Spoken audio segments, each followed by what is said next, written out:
নমস্কার বন্ধুরা, Bengali food জাংশনে আপনাদের সবাইকে আবারও একবার স্বাগত জানাই। আশা করি আপনারা সবাই খুব ভালো আছেন, সুস্থ আছেন। আমিও খুব ভালো আছি। আজকে আমি আপনাদের জন্য নিয়ে এসেছি গরমের পাঁচমিশালি সবজি দিয়ে একটি ঝোল ঝোল তরকারি। এটি আপনারা গরমকালে যে কোনো সময় বাড়িতে বানিয়ে নিতে পারেন। খুব সহজে কিছু সবজি হলেই এই তরকারিটি তৈরি হয়ে যায়। চলুন দেখে নিই এখানে আমি কী কী সবজি নিয়েছি। এখানে নিয়েছি আমি কুমড়ো, পটল, বরবটি, মূলো। এই মূলোটা কিন্তু শীতকালের, কিন্তু যেহেতু আমার ফ্রিজে ছিল তাই আমি দিয়ে দিয়েছি। নিয়েছি ঝিঙে, বেগুন, এর সাথে নিয়েছি লাল ডাঁটা ও সাদা ডাঁটা, আলু, সামান্য ধনেপাতা, জিরে গুঁড়ো, কাঁচা লঙ্কা, এই যে সাদা ডাঁটা। দুটো ডাঁটা দিয়ে আপনারা চাইলে এইখানে সজনে ডাঁটাও ব্যবহার করতে পারেন, বা আপনাদের ঘরে যেরকম সবজি আছে সেগুলো নিয়েও করতে পারেন। প্রথমে একটি কড়াইতে আমি 2 চামচ মতো তেল দিয়েছি। খুব অল্প তেলে কিন্তু খুব সুস্বাদু একটি তরকারি তৈরি হয়ে যাবে। সামান্য 5 ফোড়ন ও শুকনো লঙ্কা দিয়ে দিয়েছি আমি। ফোড়নটি একটু নাড়াচাড়া করে নিয়ে আমি একে একে সমস্ত সবজি দিয়ে দেব। আজকে যদি আপনাদের আমার রেসিপিটি ভালো লেগে থাকে তাহলে অবশ্যই একটি লাইক দিয়ে দেবেন, আর কীরকম লাগলো সেটি কমেন্ট করে বলতে ভুলবেন না। আর আপনারা যদি আজকে আমার চ্যানেলে প্রথম ভিজিট করে থাকেন এবং চ্যানেলটি যদি ভালো লেগে থাকে তাহলে সাবস্ক্রাইব করে পাশে থাকা বেল বাটনটি চাপ দিয়ে দেবেন। তাহলে আমি যখনই কোনো নতুন রেসিপি দেব আপনারা খুব সহজেই দেখে নিতে পারবেন। প্রত্যেক বন্ধুদের অনুরোধ রইল ভিডিওটি স্কিপ না করে পুরো ভিডিওটি দেখার। প্রথমে আমি সমস্ত সবজি এর মধ্যে দিয়ে দিয়েছি, তারপর ডাঁটাগুলোও এর মধ্যে দিয়ে দিলাম। আপনারা আপনাদের পছন্দ অনুযায়ী এখানে সবজি ব্যবহার করতে পারেন। মিষ্টি আলু মানে রাঙা আলু যেটা বলে সেটাও আপনারা দিতে পারেন।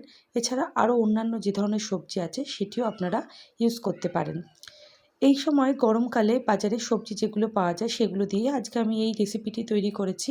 বেশ একটু ঝোল ঝোল কিন্তু খুব সুন্দর স্বাদের এই তরকারিটি খুব অল্প সময়েই তৈরি হয়ে যাবে। আমি সামান্য লবণ ও সামান্য হলুদ দিয়ে সমস্ত সবজিগুলো ভালো করে মিশিয়ে নিচ্ছি। 5 মিনিট মতো নাড়াচাড়া করার পর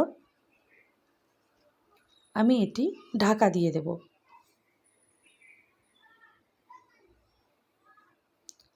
ঢাকা দিয়ে আমি 10 মিনিট মতো রান্না করেছি, যতক্ষণ না সবজিগুলো একটু নরম নরম হয়েছে। যেহেতু এই তরকারিটি পাঁচ তরকারির মতো বেশি তেল বা বেশি মাখা মাখা ব্যাপার হবে না, একটু ঝোল ঝোল ব্যাপার হবে, তাই আমি এখানে অনেকটি জলই ব্যবহার করব।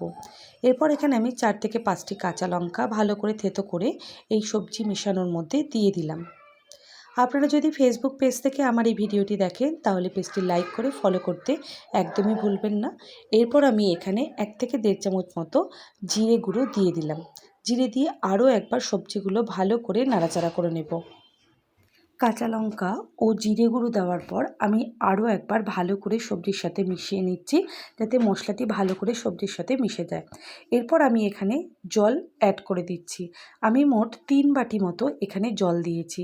সবজির পরিমাণ অনুযায়ী আপনারা জলের পরিমাণটি দেবেন। প্রথমে আমি 2 বাটি দিয়েছি, পরে আমি আরও 1 বাটি অ্যাড করেছিলাম, যেহেতু সমস্ত সবজিগুলো এই জলের মধ্যেই সেদ্ধ হবে।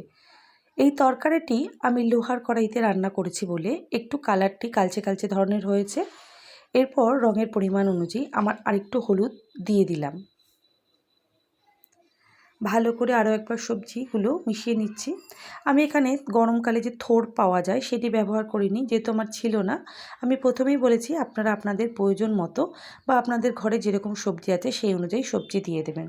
এরপর সামান্য হাফ চামচেরও কম আমি এখানে চিনি ব্যবহার করেছি। চিনি দিয়ে আরও একবার ভালো করে সবজিগুলো নাড়াচাড়া করে নিয়ে ঢেকে দিলাম। এরপর আবারও ঢাকা দিয়ে রাখবো, যাতে সবজিগুলো একদম সমস্ত কিছু পারফেক্টভাবে নরম হয়ে যায়। সামান্য লবণও এর মধ্যে দিয়ে দিলাম।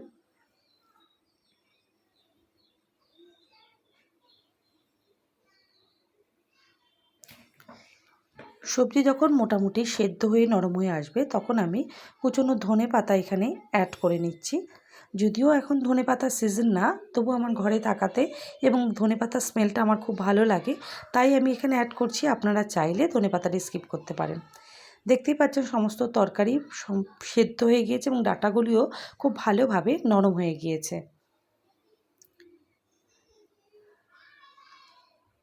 আমি প্রথমেই বলেছি যেহেতু তরকারিটা একটু ঝোল ঝোল হবে, তাই আমি ঝোল ঝোল রেখেই তরকারিটি এবার একটি পাত্রে তুলে নিচ্ছি। পুরোপুরি রেডি হয়ে গেছে। এরপর গরম গরম আপনারা এই তরকারিটি ভাতের সাথে সার্ভ করুন, শুধুও খেতে পারেন। আশা করি আজকে আমার ভিডিওটি আপনাদের খুব ভালো লেগেছে।